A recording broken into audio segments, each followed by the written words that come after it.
For the longest time, when I tell you the longest time, I always wondered, how can I start something new? How can I begin something that I have no previous knowledge on? How can I gain the confidence to move into a space where I haven't been before, or where I don't have enough support or resources or knowledge or experience? And you know what? I think I just figured it out, because now I can confidently tell you that I can move into a space where I have not been before, where like I have no knowledge and no one is like holding my hand, moving me there. And I can just say I figured out how to start.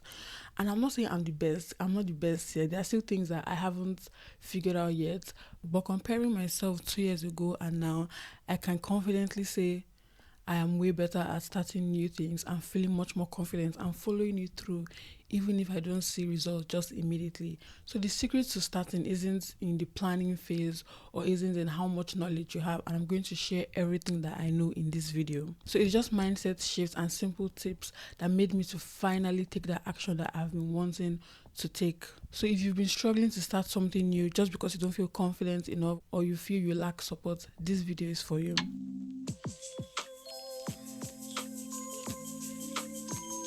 Hi everyone, welcome and welcome back to my podcast. By the title of this video and by the intro, you'll know that I am sharing, like I'm spilling the tea, I'm sharing the secrets on how to start something new or go into new waters where you haven't been before. And the first thing I want to say is that starting isn't about motivation, but it's about identity and who you are.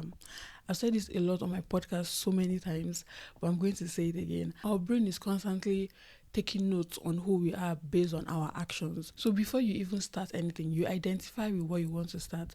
I don't tell myself, oh, I want to start a YouTube channel. I look at myself in the mirror and I'm like, yeah, I'm a YouTuber because I have a YouTube channel. And what do YouTubers do? YouTubers post videos on the internet and on YouTube. So once you change your identity, instead of waiting to say I want to post on YouTube, and then your brain is going to register it as, oh, okay, this is the new identity. So let me see if she's going to uphold with this identity. And the more you keep upholding with that identity, the more your brain registers it as who you are, and the more easy it's going to be. So when you identify with the action, taking the first step seems natural because that's who you are. I mean, what else would you do? So if you want to start anything, whether it's uni, school, a new business, a new skill, you tell yourself what you are. Look at yourself in the mirror and be like, this is who I am. And then after that, take the action to make your brain know that this is the new you. So starting is never about motivation. If you wait till you're motivated to start something, you might do it for one day, but what of the other days where you're not motivated? What of the other days where you feel like sleeping, like rolling back in bed, or you just don't feel like doing life that day? What's going to happen? So in order to start something and follow it through, even when you're not seeing results or even when you're not getting that validation from yourself or even from outside people, you need to first start with your identity. And another big tip I have learned is that the perfect time will never come. Like there's no such thing as a perfect time, because we'll always find the excuse. We can always say till the end of the semester, and when it's summer you can always say I want to relax, or I want to do something else, or I just don't feel like doing it anymore, because you just held it so long in your mind. And one thing I realize is that the longer you keep thinking over something, the more harder it is, because when you just decide I'm going to do this, and then the next thing you're already doing it, first of all, you will figure out earlier if it's for you or if it's not for you. And the next thing, you don't even give your brain enough time to think whether you're ready or whether you're not ready. But when you give it weeks and weeks and months, your brain would come up with 1,000,001 reasons why you should not follow through with what you want to follow through with. And this just leads me to the next one, because overthinking is just a distraction. Take the smallest step you know how. Because for you to start, like if you want to start a YouTube channel, for example, you don't need to start thinking of how I'm going to get 100,000 subscribers. Just how am I going to put out my first video? What am I going to talk about in that first video? You don't need to say, oh my God, how am I going to come up with like 500 episode ideas?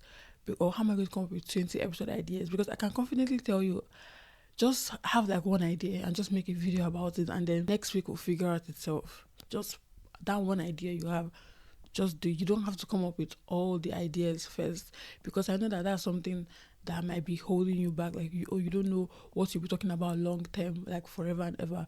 But just do that one. Okay, not me giving YouTube advice, even when I don't know.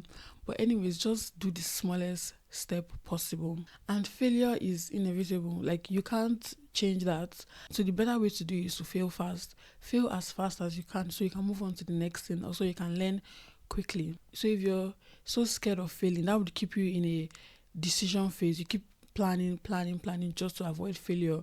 But someone else, on the other hand, who is not scared of failing and who wants to even fail faster, they go into it, they dive in, and they figure out, okay, this is not for me, or this is not the right way to do it, and then they iterate and figure out the next steps on how to do it. They don't just wait being scared of failure and not even making any action. Because I have tried a lot of things and it didn't work out, and I know that those are not things for me anymore, and I'm still trying things, and I'm like, okay, if this doesn't work out, I can move on to the next, instead of having a list of passions and I'm just looking at them and they're just looking at me back.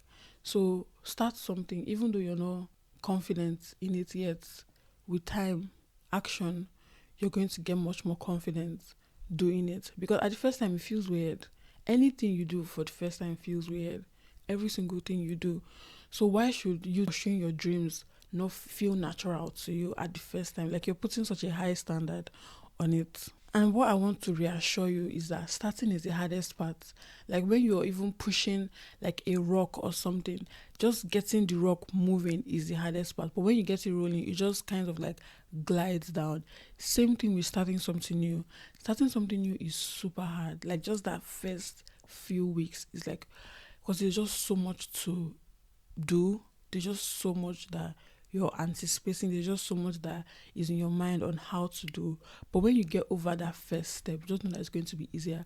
So you can tell that to yourself that, okay, I know this is hard. I know this feels unnatural, but this is the hardest part. And once I just do this hard part, everything else becomes easy. And if you're procrastinating starting something because of what other people would say or because of a particular reason, it's good to acknowledge that reason. But what you should do instead is ask yourself, is this reason big enough from me living a fulfilling life, or for me doing something that might eventually make me happy? Just ask yourself that question. And if the reason is big enough, then yeah. But if the reason is not big enough, then you should get up and go, like, start what you always wanted to start. And honestly, if you're also wondering if this is the right path for you, you will never know if it's the right path if you don't start. For example, when I'm using Google Maps and I'm a bit confused on if this is the right street or if it's the next one, I just move into the street and then I realize, oh, this is not the street, and then I come back out and then I move to the next street, because you will just never know. So you just take it as two streets down the road, and then your Google Maps is not really clear which street it is. You have to just move. Like, if you're trying to get home, realistically, if you're trying to get home, you're going to enter one street and then you look at it if it's aligning with what's on your Google Maps, and if it's not aligning, you easily go back and take the next street. So just use the same analogy when you're starting something. If you're in between two choices, just do one first of all and then come back out and then take the next one, because if you keep standing there, you're going to get home really, really late and you're going to be cold outside. So just take that first step to get things going. And what I always assure myself is that pushing through one thing will give me confidence to push through another thing. So then it's just a dominoes effect where I do this one thing and then I have the confidence to do the next one, and then the next one, and then the next one. And it's just an amazing life, and it's just a fulfilling life.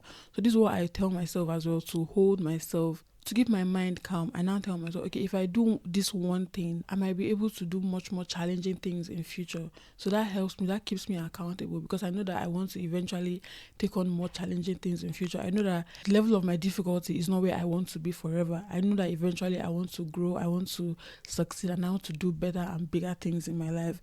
So whatever I'm faced with right now is like the path to getting there. If I don't figure this now, then eventually I'm not going to have the right skills, knowledge to take on bigger things. So this is your challenge now, and then it's like leveling up in life. When you pass this level, before you can go to the next level. So if you're stuck on this level, you're never going to be able to get to the next level. So whatever level you're in, whatever phase or era or season you're in, try and make the most of it. Try and pass that level so you can get to the next level. And I have some tips on how to start. So instead of procrastinating what you want to do, take a walk. Yes, take a walk.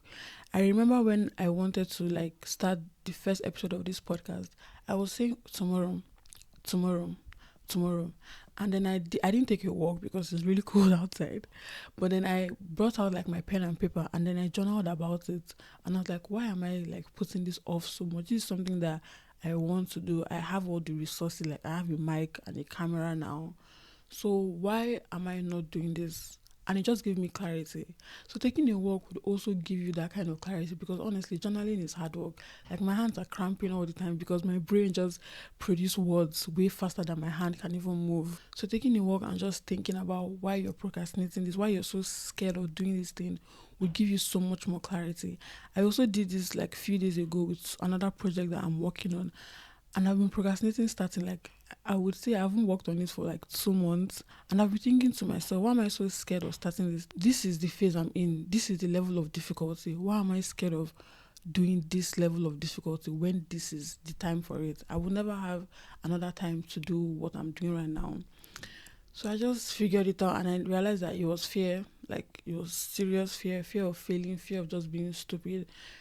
And I just have to accept that at first you're going to be dumb at something. At first you're going to be so bad at something. If you're thinking you have to be perfect at first, you're setting yourself up for failure, because you don't even know the things you don't even know.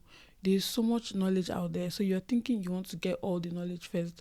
That's never going to happen. So I agree with the fact that you're going to be bad at it first.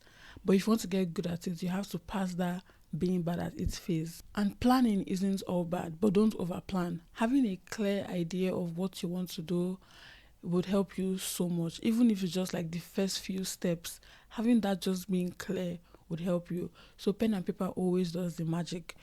Bring out a pen and paper and just do like a simple roadmap on how you're going to get to where you want to be. You should not wait till you figure out every single step, but just have an idea on how you can take the first 2 steps, and try to feel good about yourself. Honestly, if I'm finding it difficult to record a podcast, I just think to myself, you've been in bed all day, you've been scrolling on TikTok all day, you've not eaten something substantial, you've just been eating like cookies and biscuits. So obviously you don't feel good.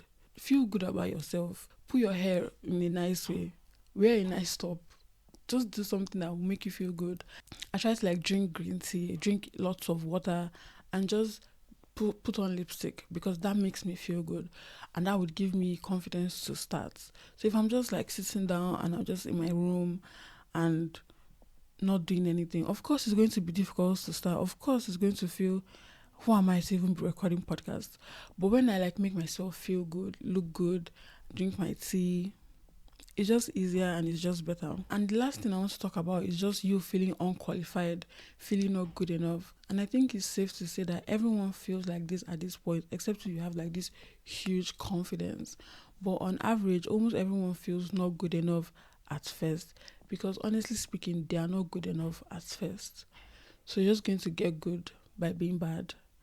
And this is a note to myself, because there are a lot of things where I don't feel good enough or qualified enough, because I see other people that are doing it way better than me. And I know that with time, I'm going to reach my goals. With time, I'm going to become more confident and just be generally good at what I'm doing. So if this video helped you in any way, please leave a comment down below, like, share, subscribe, and I'll see you in my next 6 video.